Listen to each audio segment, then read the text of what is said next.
From South Carolina Public Radio, this is Who, What, When, an hour of history, games, and trivia. Hi, I'm Daniel Thompson. And I'm Brandon Gray. And this week, we're grabbing our controllers and jumping into the history of video games. Nicely done, Brand. Coming up this hour, we're testing your video game knowledge with quizzes about famous franchises, games that have gotten the Hollywood movie treatment over the years, and video game consoles that didn't stand up to the test of time. We'll also speak with an educator about the growing world of esports. Now, Dan, here's the thing. We need contestants. We always need contestants. We're talking about games. Talking about you. We need gamers. And you can join us. All you got to do is call or text us, 803-470-6347.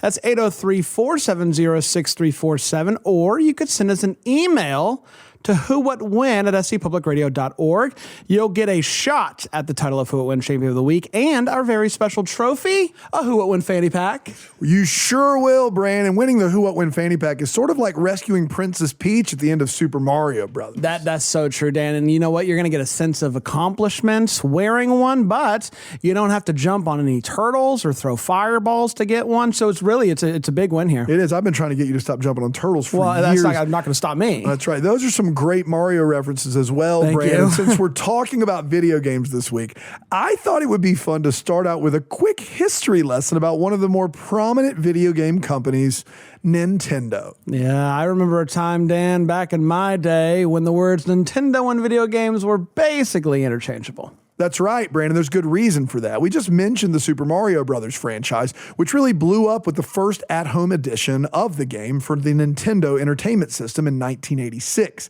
In the late 80s and early 90s, it felt like Mario, as well as The Legend of Zelda, were everywhere in pop culture. But the history of Nintendo actually goes back to 1889 and a man named Fusajiro Yamauchi. Did you say 1889? I had no idea, Dan, that the company was that old. I did, but most people don't, Brand. Well. It all started in a workshop in Kyoto, Japan, where Yamauchi began manufacturing traditional artisan Japanese playing cards. He chose to name the company Nintendo Kopai.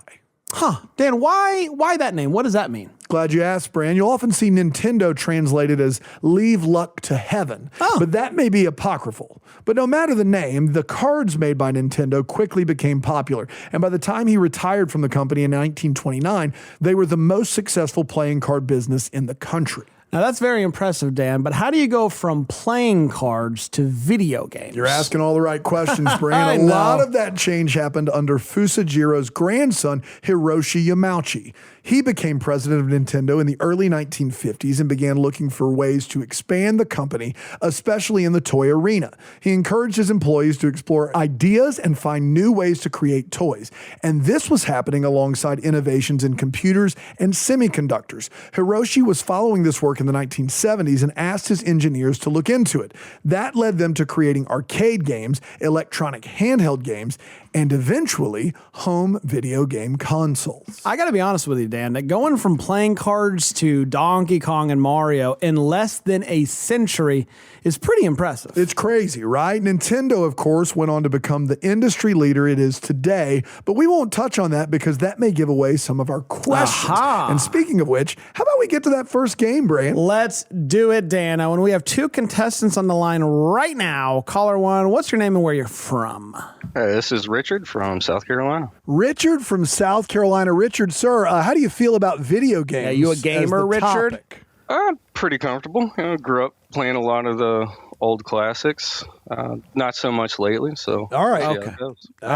What was the last video game that you played that you were like, I'm locked in on this game? Oh, probably Fallout 4, which is like 10 years old now. Okay. Oh, yeah, he's going to do just fine. Yeah, I think he's going to He's going to do just fine. All right, well, Richard, let's see who your opponent is this week on Who What When. You're both playing for that vaunted Who What When fanny pack. Caller number 2, what's your name? Where are you from? My name is Bayless. I'm from Lexington, South Carolina. Bayless from Lexington, South Carolina. Now, Bayless, you heard Richard. He's a gamer. It worked out well for him, or he used to be anyway. Bayless, how are you feeling about video game as the topic? Well, I don't know much about the modern games, but I think like Richard, I played some of the old stuff when I was younger. All right. Okay. I love that. That's going to work out great. This seems like it could be an even game. Anybody's game. Yeah, that's right. That's right. All right, we have Richard and Bayless playing with us today, and we're going to get started with some general video game trivia in a game we're calling Crash Bandy Who What When. What have I got? Bayless and Richard, these are multiple choice trivia questions from the history of video games. Give us the correct answer, and you get yourself a point. Richard, the first question is yours here in Crash Bandy Who What When. What have I got? This best-selling console in the history of video games was released in the year 2000 and removed Nintendo from the top of the gaming console mountain, selling a record 160 million units, in part because it included a DVD player. Oh, heck yeah. Is that A, the GameCube, B, the Xbox, or C, the PlayStation 2? Well, it's definitely not the GameCube because they had those little discs that definitely wouldn't be DVD size. Tiny DVDs. I don't remember the original Xbox playing DVDs, so I'm going to go with the PlayStation. He's going to go with the PlayStation 2, and he is correct. There you go. Dude, I remember when I found out the PlayStation 2 was a multimedia system. The thing. It did it all in one. That's right. What a game changer. You could also play CDs. You could play any of it. Yeah, anything you want to play on a compact disc. disc. Not tiny ones, though. No. All right, Bayless. It's time to try to tie this bad boy up. We're playing a little video game trivia. Here's your first question. This console was the last attempt made by Sega to compete with Sony, Nintendo, and PC gaming. It failed because of what was to come from those other brands, but also because gamers had been burned by Sega's previous console, the Sega Saturn. Literally? Is it A? No, not literally. Oh, okay. Is it A, the Sega Genesis 3, B, the Sega Dreamcast, or C, the Sega Box? Wow. The only one I can remember is the Sega Genesis, which I had. Dreamcast. I don't think I've ever even heard of that. But since I haven't heard of it, I'm going to go with that one. Since he hasn't heard of it, he's going to go with it, and he's correct. Wow. How about that? Bayless, have you heard of the Sega Box? No. Okay, No. great. No. Perfect. Listen, Bayless, it doesn't matter how you got there, bud. You tied it up. It's 1-1 early It's the here. beauty of Who What When. We're playing a little Crash Bandy Who What When, Yes, Brand. we It's are. a video game my favorite trivia game. Richard, the next question is yours. Here it comes. The record for longest marathon session of this game is 40 straight hours. Good Lord. Which would allow you to master even the toughest Rainbow Road track if you can dodge that blue shell, bullet bill, and shrinking lightning bolts from your competitors. Is that A, Paperboy, B, Super Smash Bros., or C, Mario Kart? Rainbow Road is always the worst possible course in Mario Kart. That is correct.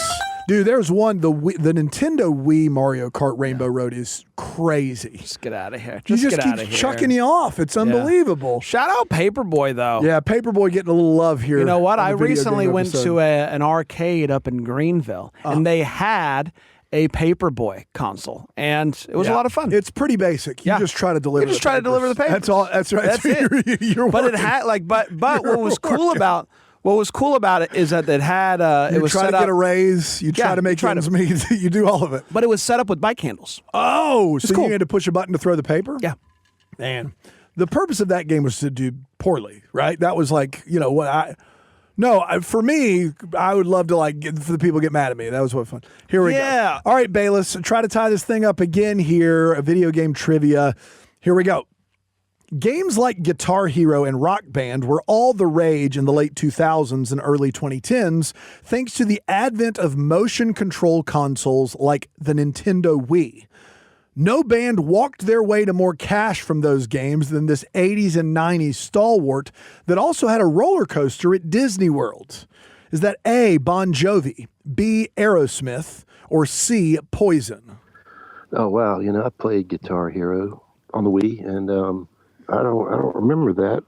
I guess I didn't make it to that level, but I'm going to have to go with Aerosmith. He's going to have to go with Aerosmith, and he is correct. You ready for this? Walk this way. Dude, it's like Steven Tyler's here. No, with us. Steven's here. Thanks, He's here. Steve. Thanks, Steve. Steve, come Steven, back in come here. on in and do the Mario song. Go ahead. Bada, bada, bada.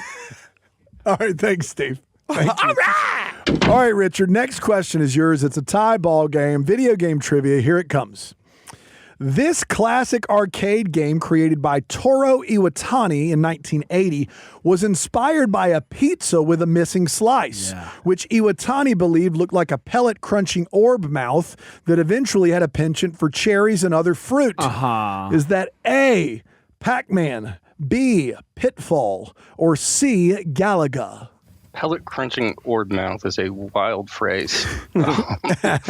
But that is clearly talking about our little yellow friend Pac-Man. Our little yellow friend Pac-Man is correct. Richard is 3 for 3. I'm really proud of that sentence. Pellet crunching orb Really mouth. good. You know what I mean? Really Just doing good. My thing So he over just here. saw a pizza with a missing slice and he said, I got That it. looks like a mouth. I got it. That's right. Yeah. Yeah, I saw Pellet Crunching Orb Mouth live. Really good show. What a show. A little long. Yeah. For my liking, but really worth good. it. Yeah, it was the 6th encore that kind of got on my nerves. All right. I mean, listen, those ghosts aren't going to disappear themselves. That's right. Bayless, chance to tie this thing back up again. Keep the perfect game rolling. Oh, I said that too soon. Your next question here on Crash Bandit Who What When. Whoa. While not playing Ted, Neo, or John Wick, this action star famously lent his voice to the game Cyberpunk 2077 as the character Johnny Silverhand in its 2020 release. Is that A, Lawrence Fishburne, B, Sean Penn, C, Keanu Reeves? I can just hear Lawrence Fishburne saying that. No, I don't think so. That's funny. It's good. But no, I know John Wick is Keanu Reeves. Keanu Reeves is correct. And I got to be honest, Bran, I don't want to sound the perfect game horn too soon. It's getting worse. Oh, that's tough. We need a little WD-40 there maybe. But these two guys haven't missed yet, Bran. Crazy. We're talking video games here on Who What When. We've got Richard and Bayless, both from South Carolina. Richard, the next question's yours. Here it comes. It would figure that this fairly straightforward puzzle shape-shifting game was the first ever video game played in space by Russian cosmonaut Alexander Serebrov, as it was a staple for Nintendo's portable Game Boy. Was that A, Paperboy, Yeah, shout B, Tetris, or C, Transformers? Always shout outs to Paperboy. I think I might need to go back and There you go. explore that again. But this is definitely Tetris. It's definitely Tetris. Richard is correct. And can I be honest? I really meant to only put Paperboy in there one time, and that's Well, on me. now you have to Yeah. wonder, though, if you put Paperboy in there again, it can't be wrong 3 times, right? That's right. So It just can't keep that in possibly mind, be wrong Bayless. 3 times. It can't be. All right, Bayless. The next question's yours. Keep the perfect game alive. Here it comes. While I doubt it featured a Trojan horse or a one-eyed monster, the first home video game console actually came from Magnavox and was named as the game changer it never really became. A, the Magnavox Epic, B, the Magnavox Odyssey, or C, the Magnavox Iliad? Well, that is a tough one. This is going to be a complete guess, so I'm going to say the Odyssey. A complete guess, and that has not led Bayless wrong so far, and he continues to have a perfect game. That is correct, the Magnavox Odyssey. That's the first one that I'm not familiar with at all. You know what's crazy is Magnavox. Chris Nolan has an Odyssey coming out in July this year, and it's really just about the video game. Yeah. All the trailers are just, it's a classic Nolan twist. Classic. It's just about the video game. Yeah. All right, Richard, your last question here of the round. We're playing Crash Bandicoot Who What When, a little video game trivia. Let's see if you can complete a perfect round.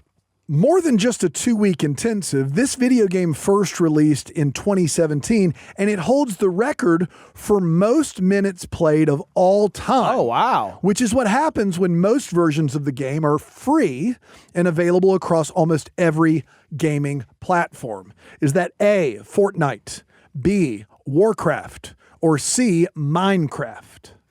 Oh. Well, it's definitely not Warcraft. So I'm going to have to go with Fortnite. He did some deductive reasoning, and it is correct. Fortnite, a game under 10 years old, the most played video game of all time. Very impressive. Now, we don't have any of the records for how many people were playing the Mario Brothers games on NES back in the day. I bet you that might beat it. But of online gameplay, it's number 1. Richard, a perfect round. Bayless, a chance to keep this thing tied up and perfect through round 1. Your last question here on Crash Bandicoot Who What When. 20 years after the release of its first successful video game for the Game Boy, this 2016 Nintendo and Game Freak collab was seemingly the first of its kind. A smartphone app that used your location to help catch all the monsters that could be hiding around your town. Wow. It's every bit as creepy as it sounds. Catch 'em all. Is that A, Crash Bandicoot Now, B, Pokemon Go, or C, Digipets Attack? Oh, that was all the rage, and it led a lot of people into a lot of sticky situations, to say the least. And well, I wasn't one of them because I didn't play it, but I know it was Pokemon Go. Pokemon Go is correct. What a wild time to be alive. Just people are just like walking around aimlessly, swerving in the middle of traffic, trying to catch a Charizard or whatever. Listen, Crazy.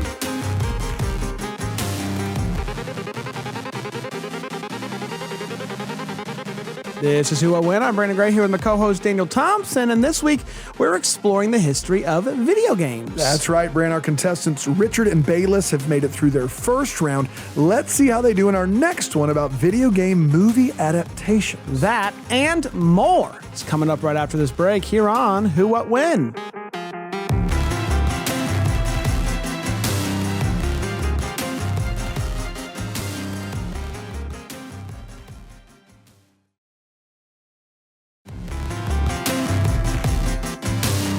Welcome back to Who What When, an hour of history, games, and trivia. I'm Daniel Thompson here with my good buddy Brandon Gray. This week we're looking back on the history of video games. And before we get back to our next round, we'd like to remind you that you can be contested on a future episode of Who What When. It's very simple. You just got to call or text us, 803-470-6347, or send us an email, whowhatwhen@scpublicradio.org. We've got two contestants with us today, Richard and Bayless, both from South Carolina. They're in a great spot after our first round. Let's see how they do with our next one, all about movies based on video games. It's a game we're calling World of Filmcraft. Very nice. Bayless and Richards. There have been many movie adaptations of video games over the years, and in this game, we're going to describe 10 of these movies. For each one, you'll get 3 possible answers for the name of that film.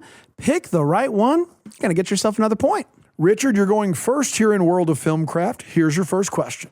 This 2009 game with a virtually endless landscape and a popular online multiplayer community was turned into a 2025 film by the director of Napoleon Dynamite that featured Jack Black and Jason Momoa and brought in almost $1 billion at the box office. Billion. Is that A, Nacho Libre, B, Roblox, or C, Minecraft? Well, I never played the game, but I did go see the movie with my daughter, and it was pretty enjoyable, as everything Jack Black does. So that would be Minecraft. Minecraft is correct, and it was a fun time at the movies. It was. Lava. Dude, Chicken. I'm not going to take that bait. I'm not going to do it. But I will say, what? Nacho Libre, the video game, that would have been a fun time. I would love that. That would have been a fun time. Why, let's go. I mean? Why not? Yeah. Why not now? Jack Black, shout out. Obviously. I love Jack Black. Shout out. Bayless, to keep the perfect game rolling, your first question here on World of Filmcraft.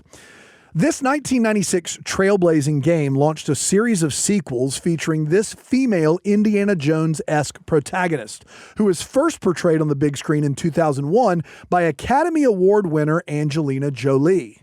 Is that A, Myst, B, Tomb Raider, or C, AC Odyssey? Oh, how could you not know, man? That has got to be Tomb Raider. Gotta be Tomb Raider, and he's gotta be correct. How about that? Who's gonna miss one first? I don't know. This is really good and good question. This is bringing back a lot of memories, right? Too. This is fun. Richard, we're talking video game film adaptations. You got a perfect game going. Here's your next question.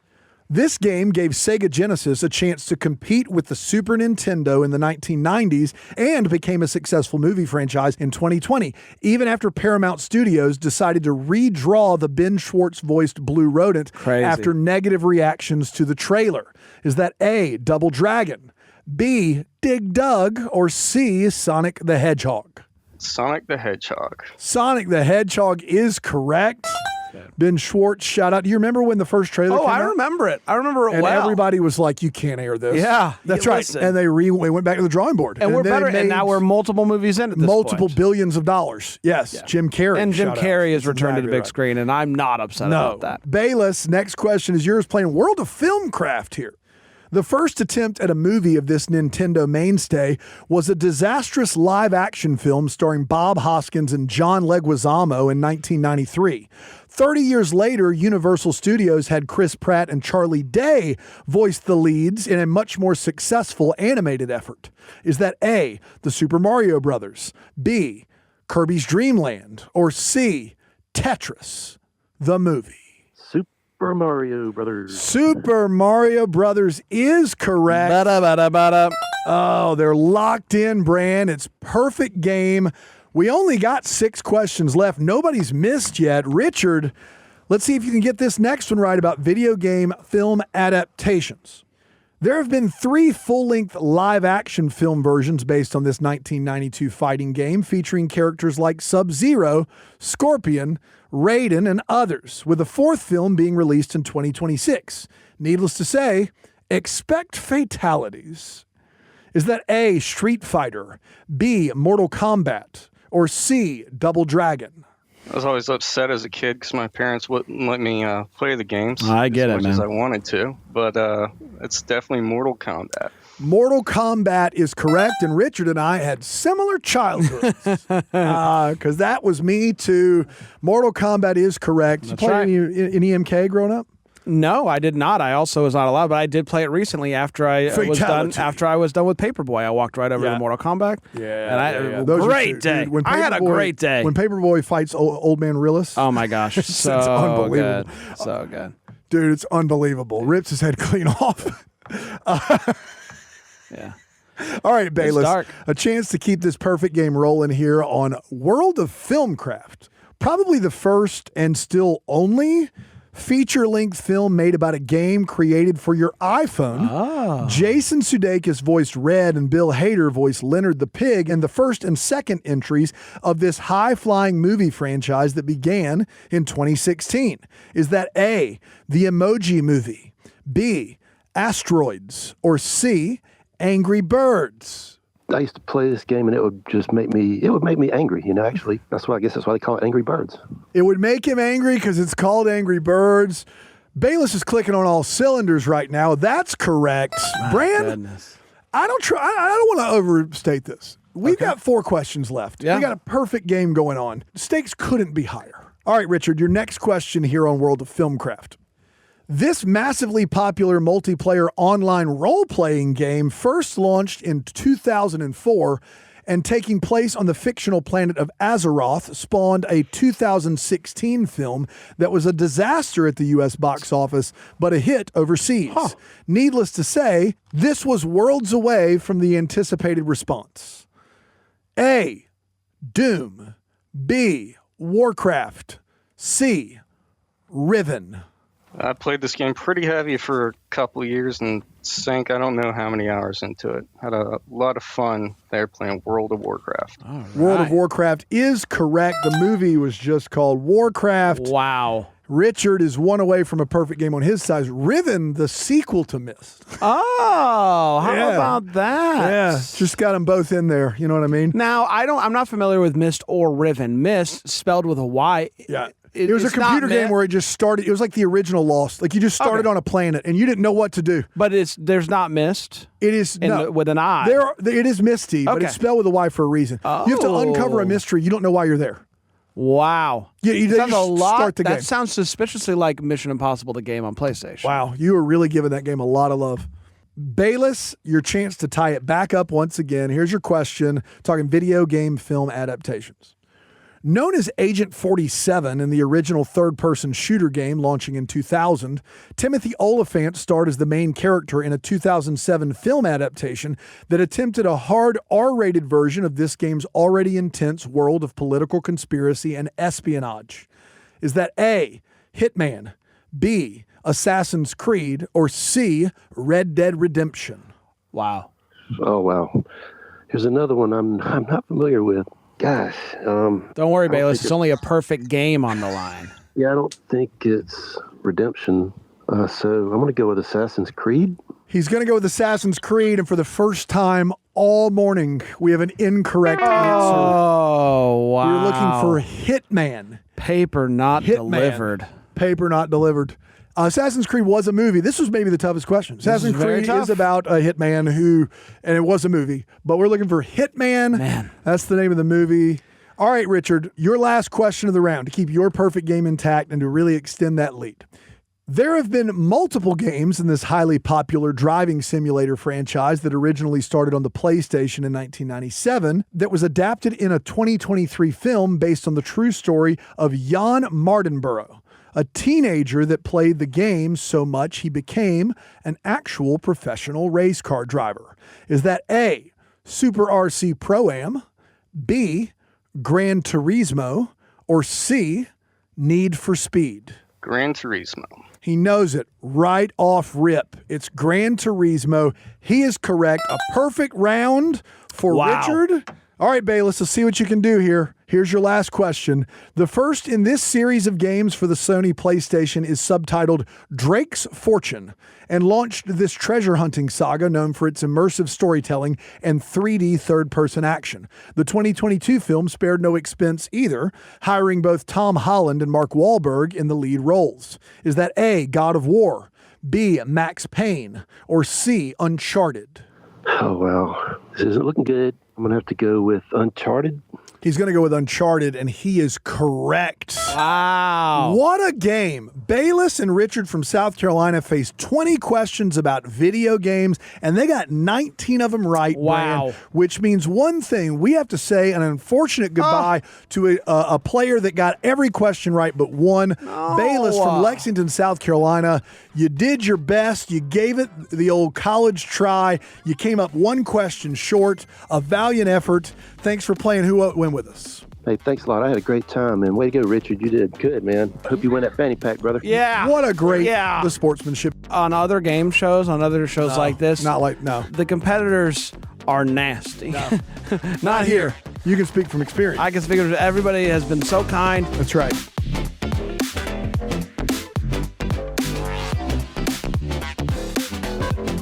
This is Who What When. I'm Brandon Gray here with my friend Daniel Thompson, and this week we're devoting the entire hour to the history of video games. Our contestant, Richard from South Carolina, is the top player after our first two rounds. He now has a chance at our very special prize, that sweet, sweet Who What When fanny pack. That's coming up, but first we'll speak to an educator about the world of esports. That's next after this break here on Who What When.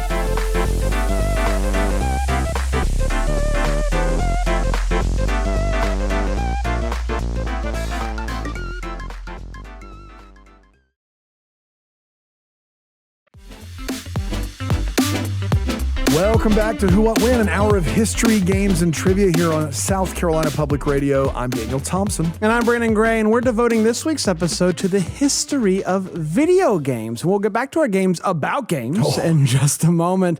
But first, it's time for our occasional educator spotlight, Dan. It sure is, Brand. Every so often, we like to speak with an expert from the world of academia and dig a little deeper into the topics we cover on the show. And today, we're joined by Dr. Nicholas Watanabe, a professor of sport and entertainment management at the University of South Carolina, who specializes in esports. Nick, welcome to Who What When. Thank you for having me. It's a pleasure to be here. Absolutely. Thank you for joining us. Now, for this hour, we've mostly been focusing on home gaming, but esports are another huge area of video gaming. And for people who haven't heard the term before, could you try your best to describe what esports are for us that might not fully understand? I mean, esport is basically competitive video gaming. So just like sport is organized competition with two sides to it that have rules, regulations, organization, and keep statistical records, esport is just the digital version of that within the video game realm. So we're competing in various video games, whether it be a sport analog such as FIFA, or the title formerly known as FIFA, which is people playing electronic soccer against each other, or it could be more fantasy like League of Legends, where you're playing in a fantasy realm with set objectives. So basically it's competition against two sides. Any sport fan would be able to recognize that part of it. Yeah. Nick, I remember the first time I saw this on ESPN and I was like, I'm watching someone play video games, and it blew my mind. But since then, I know that it has done nothing but just gain steam as we move forward. Can you give us a little bit of the history about how these competitions have gone from very niche to kind of mainstream? So if we're chasing the history of esport, a lot of people probably think, oh, this is something from the 90s or 2000s, but it actually goes back to the 70s. Wow. Stanford used to have this thing called Space War, which assembled all the best Space Invaders players in the entire, usually country, but world, we will say. And they would all take turns and get on stage and see who could get the highest score in Space Invaders, right? And so that was sort of the beginning of competition. And you can see that it sort of evolves. There are various competitions that exist in various forms, but most of them are like trying to beat each other's high scores. It's not really necessarily player versus player. And so that's when in the 90s and 2000s, we see more of what we call esport today, which is players competing against each other, whether it be a game like Counter-Strike, right, where you have two teams that have, objective of shooting at one another and hopefully maybe, disarming a bomb or rescuing hostages, all the way to the aforementioned League of Legends, which is two teams of 5 that have these things called pylons. That's their base, basically, that they have to defend and while trying to attack the others and fulfill objectives. So we moved from these games of just going against each other to now basically these big full out arenas full of people watching these events. It's quite incredible. And who's putting on these events? Is there like an MBA, if you will, of esports that's planning all the events, or is it a little bit more regional depending on where you live? It is dependent, but there is a Esport World Cup that is hosted in Saudi Arabia. Saudi Arabia's government actually funds it partly through their public investment fund. When you have, $800 to $900 billion of investment, it's you can do a lot of projects. We've seen them in the news with the Live Golf stuff falling apart. But what they are doing is they have a lot of money invested in esport, and it's not just the competition, but also the organizations. But like you said, NBA, there is a, NBA 2K league, right? That is not necessarily fully organized by the NBA, but related to the NBA and is a partner with them and has teams across the country competing with each other in electronic basketball, essentially, right? Video game basketball. So sometimes regional, sometimes it gets to a global, almost mega event scale. I assume that there are levels to this, and how are those levels classified? Like, how do you become pro or amateur? Do you see what I'm saying? Like, I know when I'm watching college basketball versus pro basketball, the difference. Like, what does that mean in esports? It's a little more nebulous. So you can actually, and this is the strange thing, you can be a pro and a collegiate athlete at the same time in esport. So you have collegiate esport teams that have people from professional teams at the same time. Wow. It would be, it'd be like basically someone saying, well, I'm not playing for the Panthers this week, so I'm going to go down to South Carolina and play linebacker for them. And get a prize money check from them as well. So that actually happens. So it's a little sort of difficult. Like, if you consider professionals anyone who's getting paid, but to be a top level professional, you really have gone through a series of competitions. There's usually online, right? So you're going to do online competition. That sort of weeds out 95, 98% of us. I can join online competition. I'll be out pretty quickly.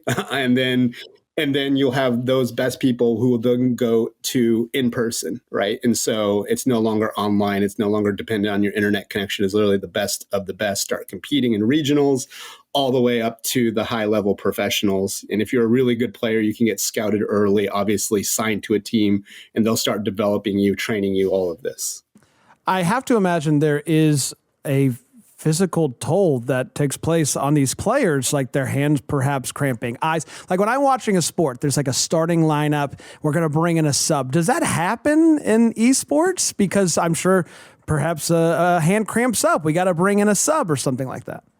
In fact, not even just hand cramp up, it's often strategic. So like in League of Legends or Dota 2, it's basically like a 5v5. You can think about it like basketball, right? Mm-hmm. And then you may say, oh, this team has this guy. We need to have someone who matches up better against them. So we're going to switch our lineup for that specific matchup, right? So you can do that. And if there are injuries, of course, there are people who can who will replace them. So, a team of 5 will actually have a roster of, maybe 7 or 8. If you have something like Rocket League, which is 3-on-3, they usually have 4 or 5 players who will travel for a competition. What was your personal evolution into becoming an avid fan and researcher of esports? Like, do you have some favorite games you grew up with, or is this something you just enjoy watching? So, I'm of the Nintendo generation, so, original Super Mario. So that's obviously where it started, trying to beat the water level in Teenage Mutant Ninja Turtles that, is one of the notorious levels of video gaming. And then you get into college, and this thing called Counter-Strike was in beta, not actually a sold product yet. And I started playing it because everybody in my dorm was like, hey, you got to check this out. And I was, oh, this is so cool. You're playing against other people. So that was really where I entered esport. And then from there, I sort of, that, okay, cool. I mostly just played offline by myself or, online with friends.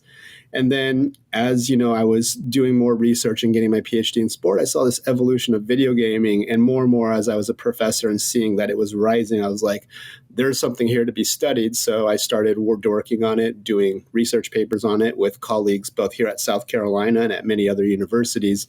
And there's a whole even research ecosystem now, whole groups dedicated to doing research on esport labs, all of it. So it's been a travel from that little Nintendo controller to, now I'm running studies examining behaviors in, esport context and how all these teams perform, how consumers react to it, all of it. Obviously, Twitch has really blown up over the past decade or so. And anybody can live stream themselves playing video games. Many can monetize it, getting sponsors or getting donations from people. I have to imagine that's also a launching point for a lot of people, perhaps meeting other esports competitors, and that could be a way to form teams. How does Twitch and live streaming kind of go hand in hand with esports? Twitch is exactly as you say, is this place where you can meet other people, but actually is a place where some of the best talents actually have been sort of found. Yeah. Example from what was formerly known as FIFA, the EAFC soccer video game. There is this young kid in Denmark named Anders who's streaming, and the next thing people know is he hasn't lost there's a weekend competition in the game, and all of a sudden you play every weekend, and you get skill-based matching. So somehow he's like 174-0, and everybody's like, wait a second, this guy's beating every single pro in Europe. Who is he, right? And so he got signed to Red Bull initially, and now he is with Falcon, which is the Saudi Arabia's main esport team, and he's beating up pros. Now he's obviously like 18 or 19, something like that, but he's got the top prize money in the sport. So literally from Twitch, right, going on a streaming service, they were able to scout and find the best talent in the entire game. And that's something that, you really can't do in any other sort of sport context. Well, you said prize money. What kind of prize money is out there? Like, what are the top prizes to win the Esport Cup or the League of Legends, championship or whatever that may be? Like, are we talking like real sports prize money? So for example, Anders, who this kid from Denmark I just talked about, I shouldn't call him a kid, he's an adult now, but he's probably made at least $1 million in prize money over, last 4 years. So, literally just playing FIFA. And that's just prize money. Because then you also have to think about, he has sponsorship money. When he streams, he gets that revenue, whether it be Twitch, YouTube, TikTok. Usually they do all three, right? So it's not just the prize money, but they get a whole variety of revenue. The prize monies do vary. So EAFC, the soccer one's not as big as something like League of Legends, which we're talking millions of dollars if your team wins the competition. Like, it is very lucrative. On the other hand, there are smaller esports video games that, do not pay as well, right? And so, most esport pros are not making a very good living off of it, which is why some of them are in college, because they're able to get their degree while still competing. And you can collect the college prize money, so you can sort of double dip there and do 2 different systems to get more money. And often we do have also scholarship rides for esport athletes now at some schools. So you can actually, in some cases, get a free education. So wow. If you're a top level pro, it's worth it. if you're sort of at the lower rungs, unless you're really advancing quickly, it will quickly be something that probably is not worth your time or money. Yeah. And how has esports affected the way that the games themselves are designed? Or I have to imagine developers have seen this rise and have shifted the way that they want games to be played, thinking specifically about the esports, venue. Yeah. So on one hand, they have to think very heavily about the design of the game and also about balancing. So, if you're a game that has many types of characters in it, how do you balance them so that there's fair competition?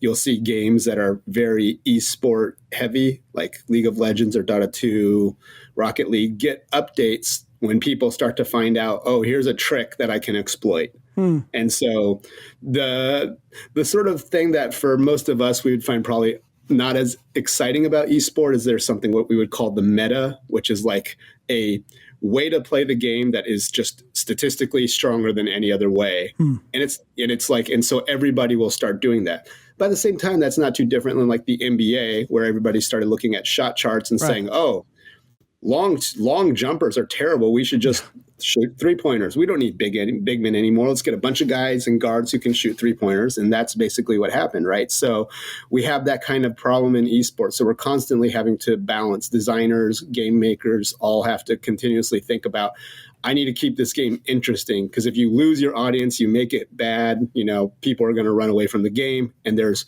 50 other esports sitting right out there ready for you to play. Nick, you're a professor at my alma mater in sports and entertainment management. How does the subject we're talking about inform what you do at the University of South Carolina? So in our department, we actually do have a business of esports course as an elective. So we do have a full 15-week, 3-credit-hour course taught both at undergraduate and graduate level. The class actually been so popular, we have a partnership with HBKU. It's a university in Qatar that we have a dual degree master's program with. And I've actually gone there to teach it 2 different times. Wow. And it's highly in demand in the Middle East. So, and that's actually a very interesting one because we have a partnership with one of the esport teams, which is Quest, who actually are partnered with the famous French soccer club Paris Saint-Germain. And they compete in like top level tournaments globally. And we get a chance to be in their offices, meet their players. So, it's exciting class. We do everything in terms of managing sport and entertainment. And, esport is sort of both. It is sport and it is entertainment. So it fits perfectly with sort of our strategic mission. And that's why we thought a class would be very useful. So we have that. And I would be remiss not to mention that I sort of advise the esport club at USC. There is a vibrant club at USC that competes in all types of esport. And if you're interested, you just check out Gamecock Esports and they have all types of things. If you're a fan, if you're a potential student, there are all types of esports that we're participating in. And it's a great time. I love it. It's so fun to be able to do something you love while you're working. Yeah, and you've convinced me. I want to watch esports now. If I was going to, what is there one that you recommend as if you like sports in general, just watch this. This will get you into esports. So, I always talk about like, what's the gateway into esport? What's something that people should start watching? Yeah. ESPN, we're talking about ESPN. They used to show like League of Legends and Dota 2. And I was like, oh, that's like throwing people in the deep end. That's like putting someone at the curling world championship and say, figure it out. Right. And that's your first exposure to sport. And you'd be like, what is sport? I don't really understand. I think a good one would be Rocket League. So to explain Rocket League, it's 3v3. You are controlling a rocket powered car and you have a giant soccer ball. Yeah. So basically you're in a little cage and you slam into the ball and try to knock into the opponent's goal. If you time it right, you can also slam into the back of an opponent and detonate them. Whoa. So Demolition Derby meets soccer in a cage in video game land. It's great. I think it's great fun. And a lot of people think it's fun. I've seen like Dickies Arena in Dallas. They hosted the Rocket League World Championship one year, sold out. Wow. Fascinating. I love that. Fascinating. Dr. Nicholas Watanabe is a professor of sport and entertainment management at the University of South Carolina who specializes in esports. Nick, thank you so much for joining us here on Who, What, When. Thank you so much for having me.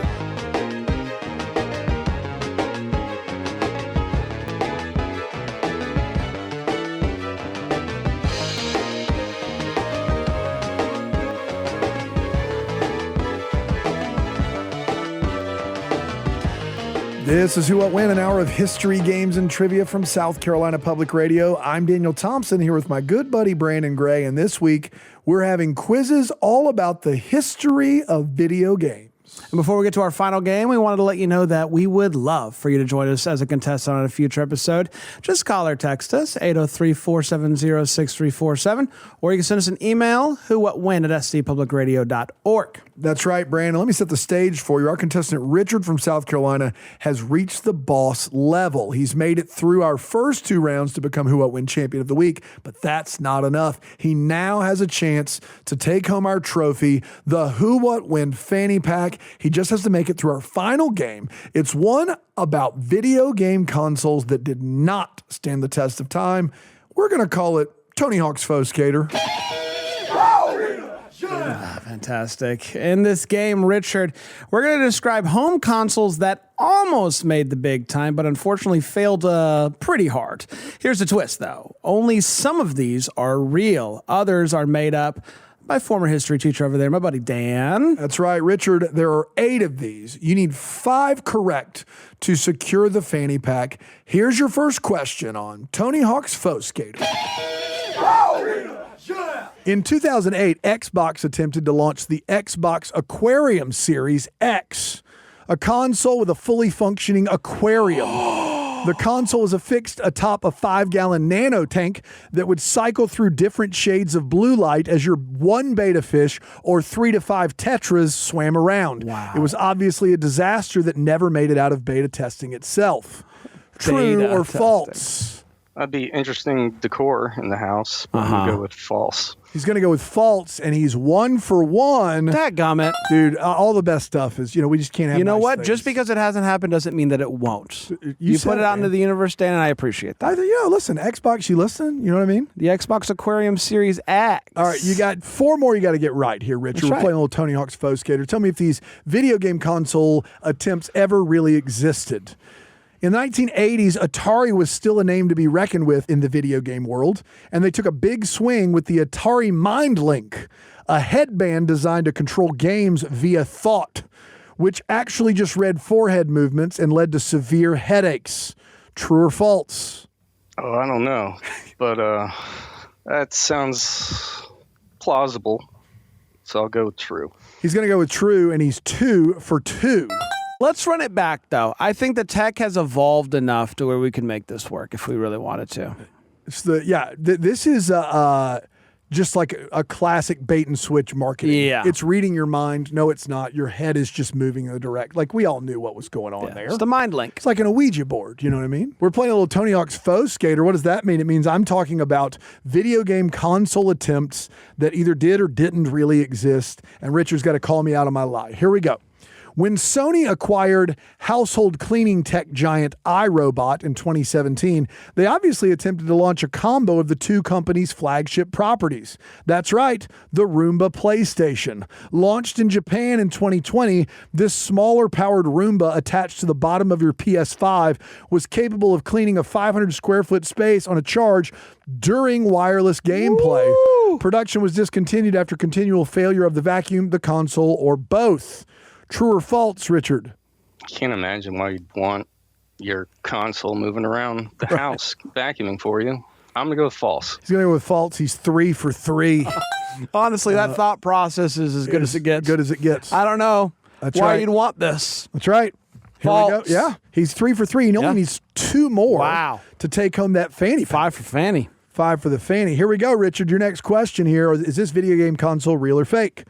In 2020, in collaboration with Cooler Master, KFC Gaming, as in Kentucky Fried Chicken Gaming, released the KF Console, which was a high-end game computer with a patented chicken chamber to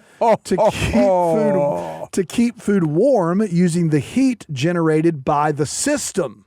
True or false? Oh, they do get really hot, so might as well try to do something with that. A fun marketing trick, so I'll go with true. Richard said no to the Roomba, yes to the chicken chamber, and he's correct again. Unbelievable, this guy. Yes, sorry, I'm busy right now.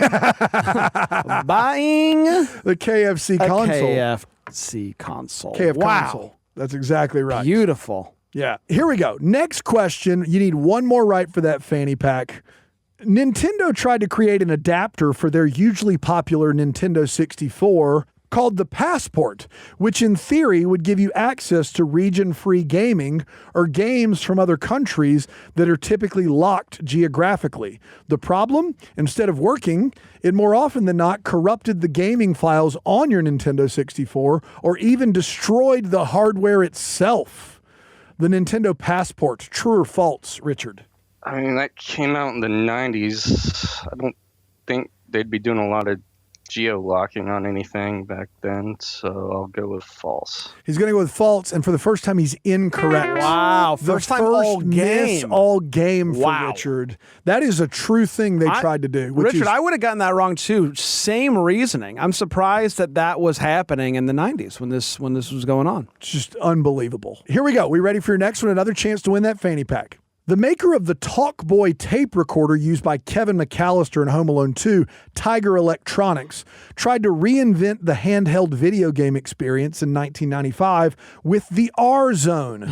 This console attached to the player's head with a bandage and projected an image onto a tiny screen right in front of the player's eyes. It was neither sleek nor effective and was basically dead on arrival. The R-Zone, true or false, Richard? You said it was supposed to be mobile? Yes.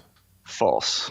False is also incorrect. Oh, The R-Zone, the Tiger Electronics R-Zone. I'm listen. The R-Zone. What a bad idea. You should look at it. It's absurd. I think it's a great idea. Yeah. It's ahead of its time. All right, so now things are getting a little too close for comfort. We have 2 questions left. Richard needs to get one of these right in order to take home that fanny pack.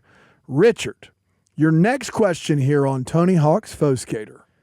In 2003, Nintendo released the Game Boy Advance SP, and a one-off Game Boy Advance cat call was created. Along with that unfortunate name, the idea that this console had was to use calming frequencies to call your pet feline over for a cuddle, and that was never something that was confirmed to really work in the first place. The Game Boy Advance cat call, true or false? I'm going to have to go false. He's going to have to go false because it is false. Yes. But Richard is true. He just won himself a Who, What, When fanny pack, Richard. Congratulations, Richard. Congratulations, sir. How do you feel? Fantastic. Yeah, he A lot of does. fun. It's a real dream come true, I'm sure. Richard from South Carolina, an excellent player. Thanks for playing. Thanks for being the Who, What, When champion of the week, and congrats on that fanny pack. And thank you.